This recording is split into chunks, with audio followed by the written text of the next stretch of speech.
Palembang sendiri kegiatannya apa sih? Ketemu dokter Richard juga? Di Palembang kegiatannya itu, jadi aku datang ke acaranya dokter Richard, cuma kan yang anniversary itu klub, yang anniversary-nya itu klinik satunya, dan aku kan brand ambassador yang satunya lagi, jadi kayak ngehadirin ulang tahunnya yang itu kliniknya dokter Richard. Ketemu siapa aja kemarin selain dokter Richard? Kayak pesulap merah juga yang lagi viral juga. Ketemu pesulap merah, ketemu Bang Hotman, siapa, Denis, ada Denis juga. Berarti diundang semua ya? Diundang semua.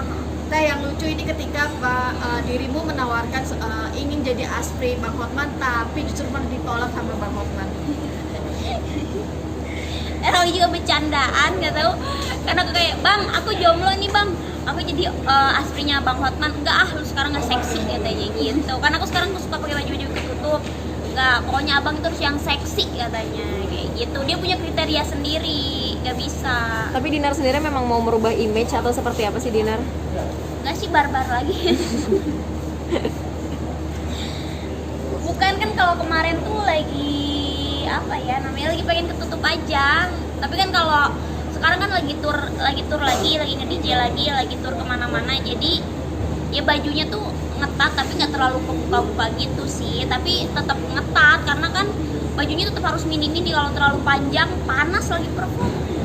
Tapi ada nggak sih keinginan kamu juga merasa tersaingi nggak gitu dengan banyaknya DJ juga yang bermunculan gitu? Enggak, orang aku paling mahal kok. Jadi kan kalau aku tuh temenan sama semua owner klub seluruh Indonesia, tahu aku price semua DJ aku tahu. Berarti tidak merasa tersaingi ya dengan kehadirannya Ya, mereka? aku tahu kok harganya paling tinggi aku. Tapi mengembangkan segala yang kamu miliki dalam nge-DJ itu, ada nggak sih kamu kayak untuk yaitu mengembangkan dirinya seperti apa? Mengembangkan dirinya, aku tuh pengen kolaborasi sama DJ internasional sih. Aku tuh pengen collab sama siapa namanya, Blaster Jack. Kemarin sih sempet ketemu di Bali, ya sempet kayak ngobrol dikit, cuman kan nggak bisa ngobrol banyak dan nggak mau terlalu SKSD. Tapi kalau kenal sama dia itu udah dari 3 tahun yang lalu. Blaster Jack ada yang lagunya Narko lah, yang sama Timmy Trompet itu. Nah, sama dia sih kemarin sempet ketemu, sempet ngobrol, sempet dia kayak lagi perform terus nginvite aku ke panggung kayak gitu, jadi bareng sama dia, sempet peluk-pelukan. Aduh, bisa move on.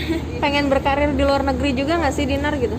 Berkarir di luar negeri ya, kalau bawa nama Indonesia pengen, tapi aku tuh pengen basicnya itu di Indonesianya kuat dulu fansnya. Nah, ini kan sekarang nanti akhir tahun nominasi DJ Asia dunia itu keluar lagi.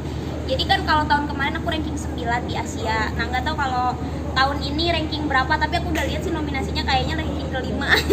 Tapi masih naik sih, masih naik votingnya kan, masih terus-terusan naik. Biasanya kalau 5 besar itu tuh Asia biasanya. Setahu aku sih, pengalaman aku yang 2018 pokoknya kalau sampai ranking 5 itu biasanya tur Asia dipanggil, sampai ke Arab juga dipanggil. Aku pernah ke DJ ke Qatar, ke Bahrain, ke India pernah. Ya, Dinar selama ini kan Bapak juga taunya kan Dinar adalah seorang artis gitu. Tapi Bapak tahu nggak sih sebenarnya kalau DJ itu seperti apa gitu? Bapak lebih ngedukung ke DJ sih.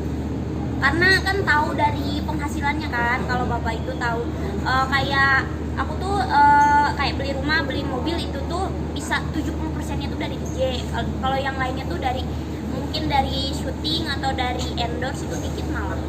Jadi 70%-nya itu dari DJ. Malah aku lagi ngembangin mau bikin festival sendiri. Tapi mulainya dari kotanya, dari timur dulu, dari Kupang, Bali, nanti baru ke sini. Itu aku mau lihat dulu ini untung atau enggak. Tapi investor yang mau join banyak. Karena kan mereka percaya kalau dunia party itu adanya di aku. Tapi pernah nggak sih niatan ngajak keluarga gitu kalau kamu lagi? Iyalah mau. Niatan sih pengen prank Bapak kayak, Pak ini lo DJ itu gitu. Karena kan Iya, Bapak tahu nggak maksudnya kegiatan DJ-nya itu kayak gimana? Tahu, aku pernah kayak, Pak ini nih DJ tuh kayak gini, ngehibur orang banyak, mainin musik kayak gitu. Tahu. Saya belum pernah diajak buat. Belum, karena kan itu kayak acaranya tuh malam, kasihan. Kadang-kadang itu belum, kalau naik pesawat kan kalau udah tua kayak dia udah nggak kuat gitu.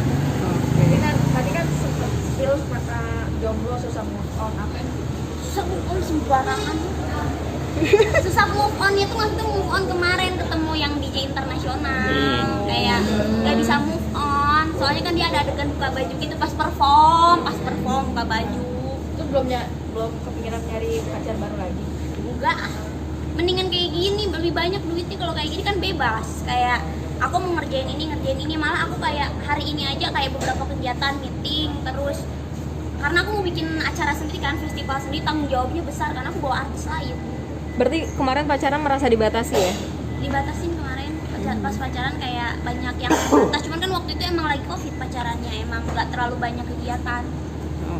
Berarti sekarang full Wah, sendiri kalau dulu. sekarang sih kerjaan aku bisa lebih ganas gitu, penghasilan aku bisa ganas banget.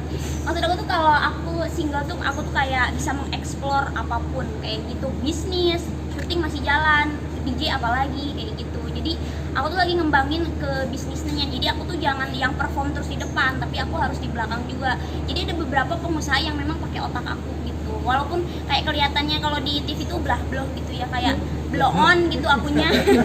Akunya kayak blow on gitu, cuman ada beberapa kompeten yang aku kuasai yang bisa dipakai bisnis sama pengusaha-pengusaha besar gitu. Tapi ada nggak sih apa bisnis seperti apa sih yang mau kamu jalanin gitu?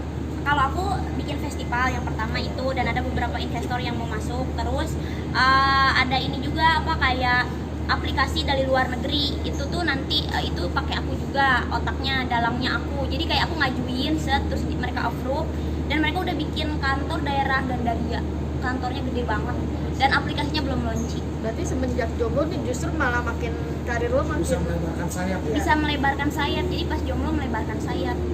Berarti ini yang dibilang ganas gitu.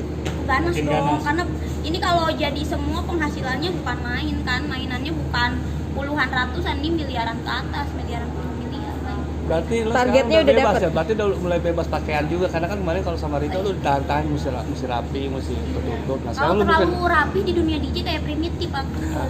enggak, maksudnya nggak terlalu rapi, maksudnya tertutup gitu loh. Kalau ya dulu kan waktu sama si Iya, itu iya. kan lo harus tertutup Tertutup, ya. Nah, biar sekarang kan udah bebas. kelihatan baik. Padahal yang ketutup juga belum tentu baik kok, yang aku lihat juga. Aku mau bebas aja gitu, karena kan kalau aku punya penghasilan banyak kan aku bisa apa ya namanya itu, bisa ngasih orang lebih banyak lagi, bisa ini kan acara festival ngelibatin orang banyak, jadi aku bisa mempekerjakan orang lebih banyak lagi, kayak itu kayak bagi-bagi rezeki gitu. targetnya kapan sih? Hah? Target mau Festival Oktober tanggal 29 itu udah mulai di Kupang. Mungkin Januari di Bali kayak gitu. Ini udah kita susun strategi semua, udah di DP juga vendor gitu. nilai ininya investasinya berapa? Ini pakai uang aku dulu di awal. Jadi Berapa? aku kayak gitu, aku ngerinci dulu set, aku DP set, terus aku udah dapet rincian artisnya, aku tulisin, terus aku kasih ke sponsor semuanya. Udah menggelontorkan berapa banyak Dinar untuk proyek ini? Kemarin baru DP 500 juta.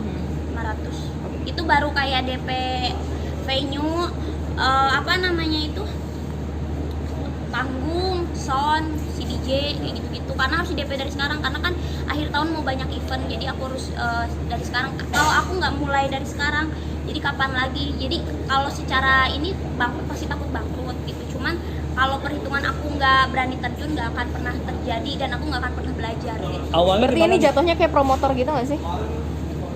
Event sih, kayak event organizer, Oh. namanya Candyland Festival. Oh. awalnya di kota mana dulu nih kalau mau mulai? Kupang, jadi dari timur dulu, timur, Kupang, Bali, baru kesini ke Jawa Timur, Jawa Tengah, karena kan itu harus aku ada koneksinya beda-beda, kayak per kota tuh beda-beda perizinannya juga. Oh, oke. Benar, berapa banyak yang dilibatkan artis?